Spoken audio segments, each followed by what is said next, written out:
Hello, and welcome to Learning Music with Pat. The last segment, or maybe it was the next to the last segment, I showed you a bamboo saxophone, and you could see the layers of the bamboo that was arranged, and it was a wonderful instrument because it wouldn't crack, because it was built to last, and it had spray on it, it had lacquer on it, it even was treated so it wouldn't get bugs. But that was one of the finer instruments. A lot of the bamboo instruments are just thin and not that strong, and they do crack easily, but that saxophone would not crack. So I showed you that, but now I want to show you today another bamboo saxophone, and this is it. I'm going to hold it right here, and then I'm going to pull it apart so you can see it. This is called a zaffoon. And the zaffoon is a Hawaiian saxophone. It's meant to look like a saxophone. And when you play it, I'm not going to play it today, but when you play it, it does sound something like a saxophone. It even has a reed and a mouthpiece. Now, the bamboo saxophone that I brought in before had a mouthpiece carved into the instrument. This one has one likewise. Now, like this, because you can see all of the finger holes, and you can see that's been cut around. And this is the top of it. This is the cap, and I'm going to pull the cap off, and this is the mouthpiece. And it has on it this clear reed. This is a berry reed. And actually, it's a berry reed that's made for a saxophone, but you can't get any reeds for this instrument. This is the ligature right here. I'm going to hold it a little to the side. These are the screws on the ligature. And I'm going to try to take the reed off so you can see it better. This is the berry reed. It's clear, kind of, a little opaque, but basically it's light colored. And it's made for the saxophone, made out of plastic. And this is the mouthpiece. There, I got it right there. Now, this ligature has 2 screws on it. The other one had 1. And it's good to have the 2 screws, but this will not come off the instrument, I don't believe, and I'm not going to try to force it off.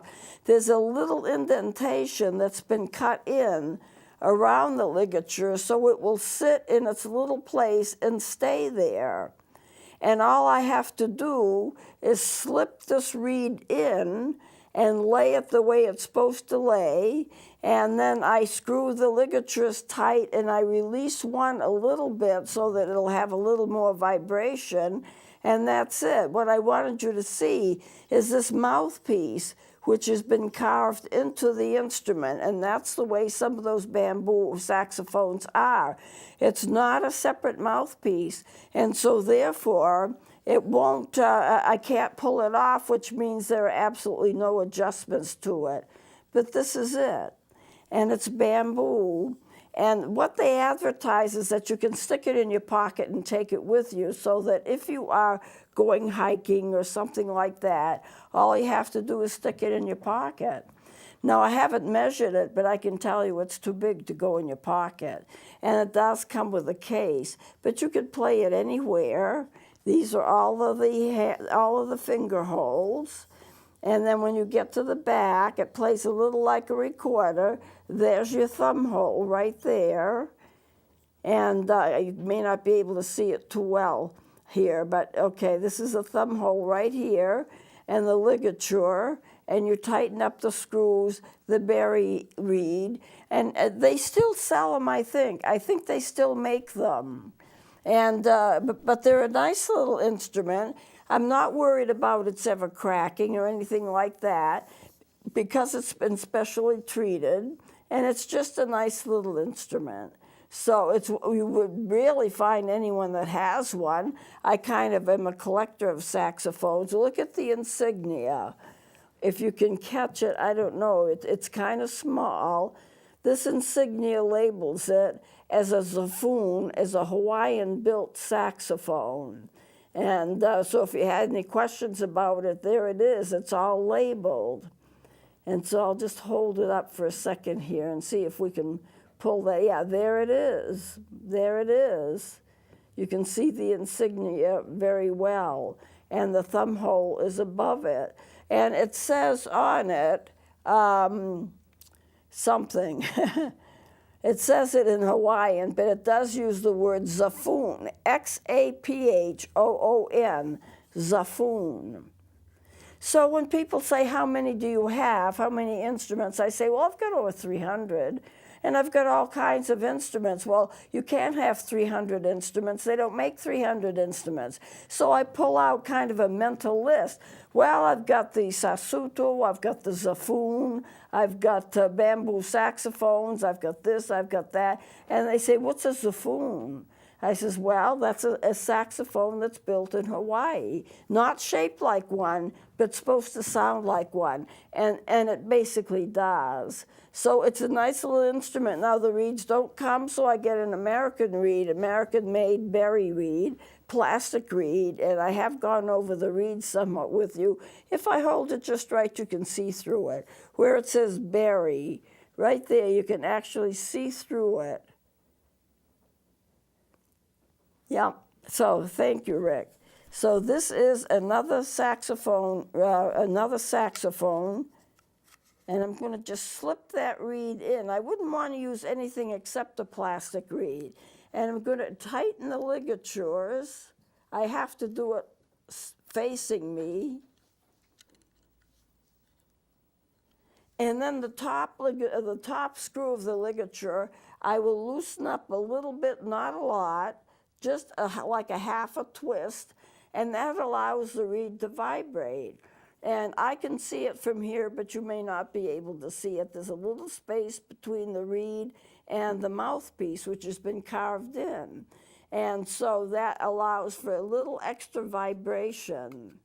It really plays quite well, but it's not easy to play. These instruments that come from foreign countries, especially like the instrument I had, the bamboo saxophone that I brought in before, and this one here, they use a lot of air. They really use a lot of air.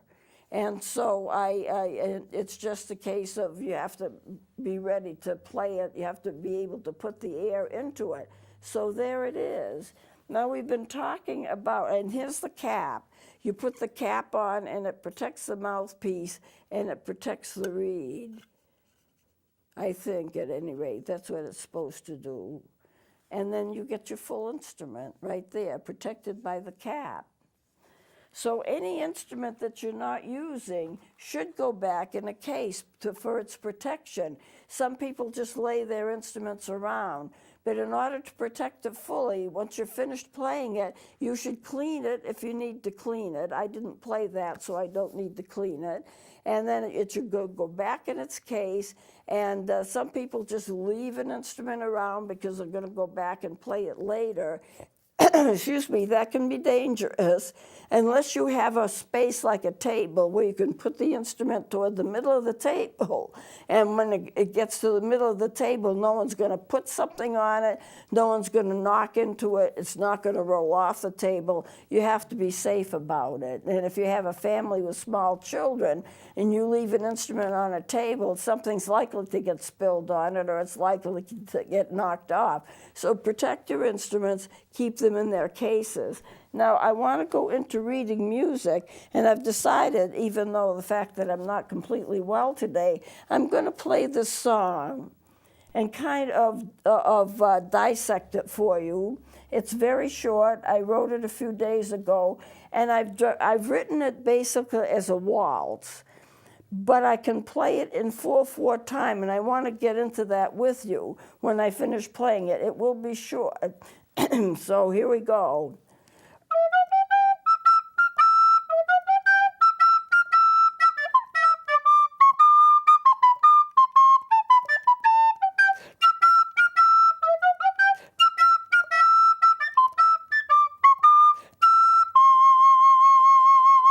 That's it, the whole song.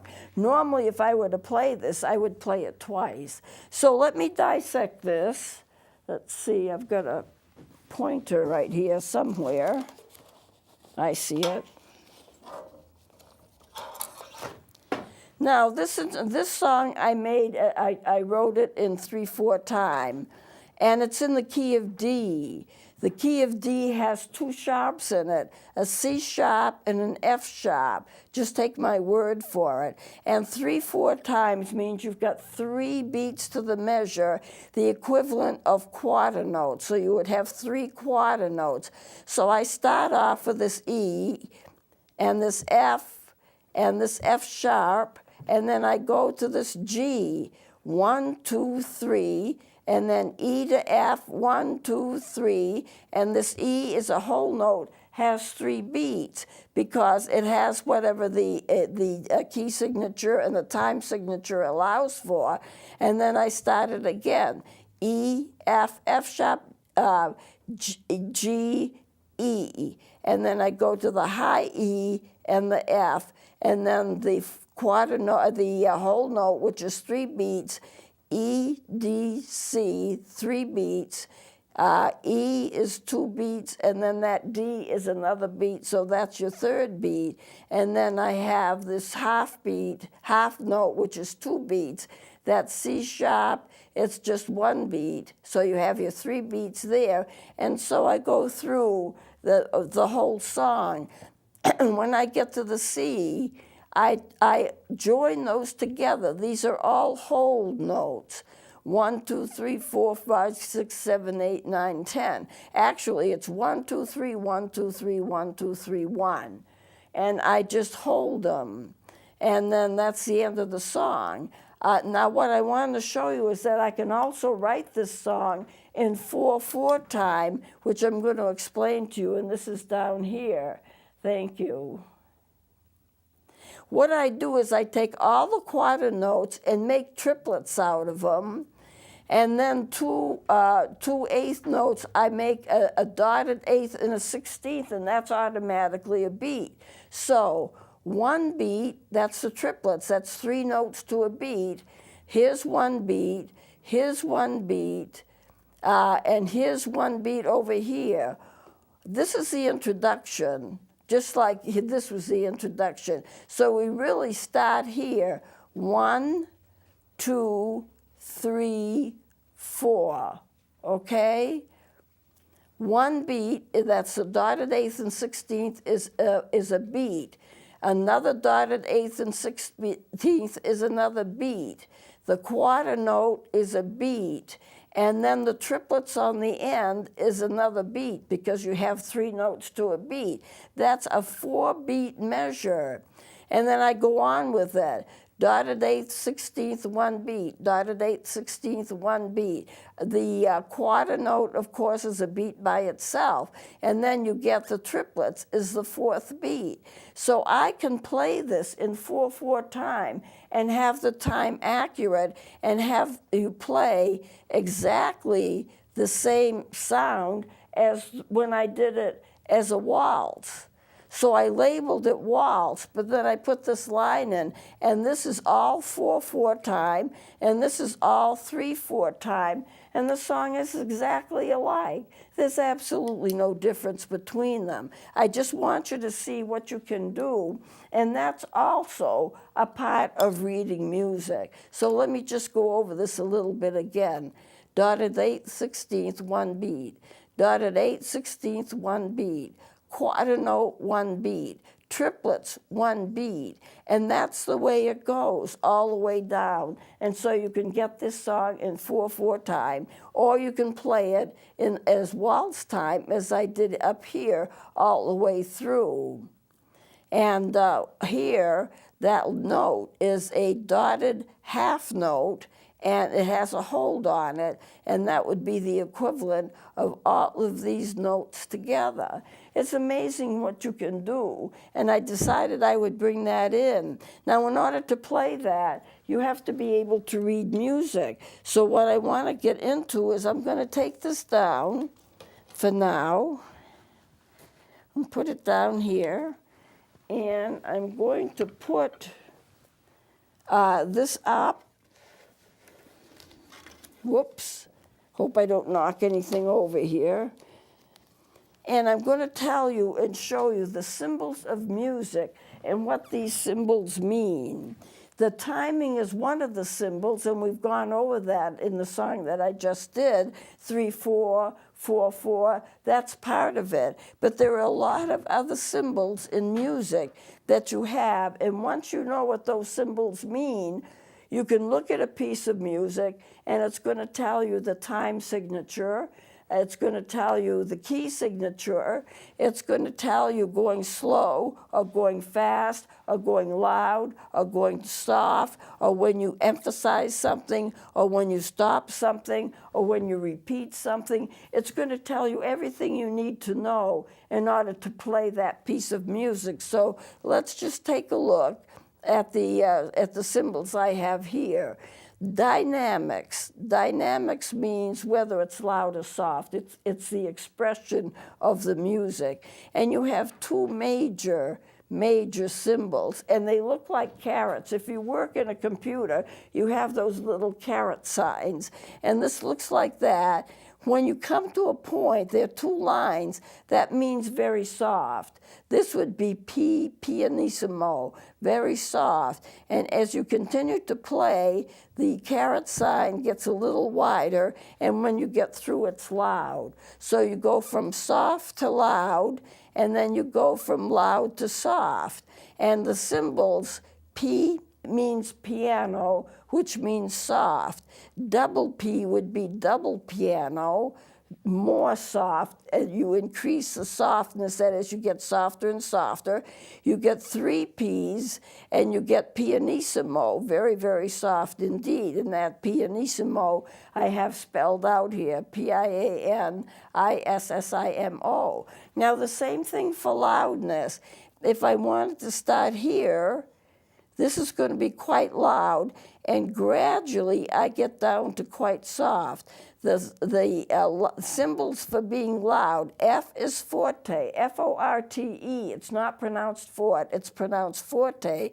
This double F is going to be your double forte, and then by the time you get to three Fs, that's fortissimo, which means very, very loud. You might wonder how the language is structured. A lot of the language is Italian, and a lot of the operas and so forth were written by Italian composers, and they use those expressions.